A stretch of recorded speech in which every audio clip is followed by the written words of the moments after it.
Hi മക്കളെ, എല്ലാവർക്കും നമസ്കാരം. ഏറ്റവും കൂടുതൽ തവണ വന്നിട്ടുള്ള അല്ലെങ്കിൽ നിങ്ങൾ കൂടുതൽ ഇമ്പോർട്ടൻസ് കൊടുത്ത് പഠിക്കേണ്ട പോർഷൻസ് ഏതൊക്കെയാണെന്ന് മാത്രം ഏറ്റവും അടുത്ത സമയം കൊണ്ട് ഞാൻ പറഞ്ഞു തീർക്കുകയാണ്. ഏറ്റവും കൂടുതൽ ശ്രദ്ധിക്കുക, നിങ്ങൾ ഏറ്റവും കൂടുതൽ ഇമ്പോർട്ടൻസ് കൊടുക്കേണ്ട പോർഷൻ. ഓക്കെ, നിങ്ങൾ ഏറ്റവും കൂടുതൽ ഇമ്പോർട്ടൻസ് ആ ഭാഗം മാത്രം പഠിച്ചുകൊണ്ടിരിക്കുക എന്നുള്ളതല്ല അർത്ഥം.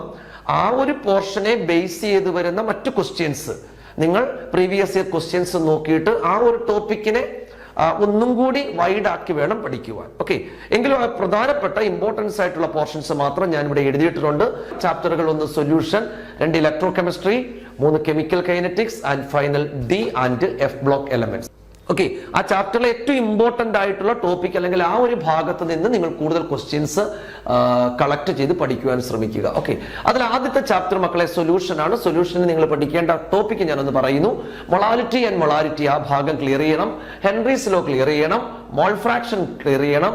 റൗൾസ് law, ideal and non ideal solution, colligative property and abnormal molar mass. ആ ഒരു ടോപ്പിക്കാണ് സൊല്യൂഷൻ ഉള്ളത്.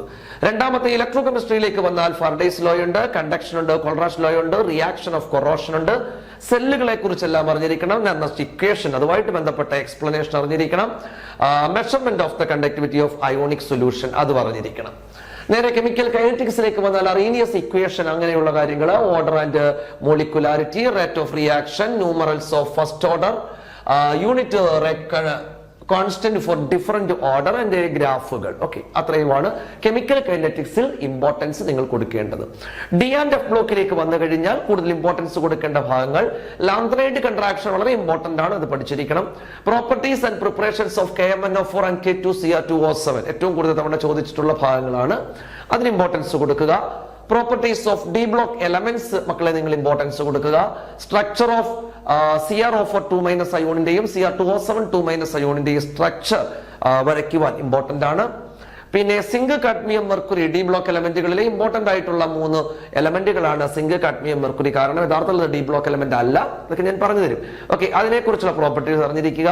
പിന്നെ uses of D and F block എലമെന്റുകളുടെയും D ബ്ലോക്ക് എലമെന്റുകളുടെയും ഉപയോഗങ്ങൾ പഠിക്കുക. ഈ 4 ചാപ്റ്ററിൽ നിന്ന് ഏറ്റവും കൂടുതൽ തവണ വന്നിട്ടുള്ളതും വരാൻ സാധ്യതയുമുള്ള വരാൻ പോകുന്ന പബ്ലിക് എക്സാമിനും ഏറ്റവും കൂടുതൽ ചോദിക്കുന്ന പോർഷൻസ് ആണ് ഞാൻ എഴുതിയിരിക്കുന്ന ഈ 4 ചാപ്റ്ററിലുള്ള പോർഷൻസ്. അപ്പൊ എന്റെ കുഞ്ഞുങ്ങളത് കൃത്യമായി ഓരോരോ ടോപ്പിക് എടുക്കുക. ആദ്യം നിങ്ങൾ ബുക്കിൽ കുറിച്ചു വെക്കുക. എന്നിട്ട് നിങ്ങൾ കൃത്യമായിട്ട് ആ ടോപ്പിക് എടുക്കുക. അതിന്റെ പ്രീവിയസ് ക്വസ്റ്റ്യൻസ് കളക്ട് ചെയ്യുക. നന്നായി വർക്ക് ചെയ്യുക, പഠിക്കുക. വളരെ ഭംഗിയോടുകൂടി പഠിച്ചു വെക്കുക. അപ്പൊ എല്ലാവർക്കും ഓൾ ദ ബെസ്റ്റ്. നല്ല വൃത്തിക്ക് ഈ പോർഷൻസ് പഠിക്കുക. Okay, by.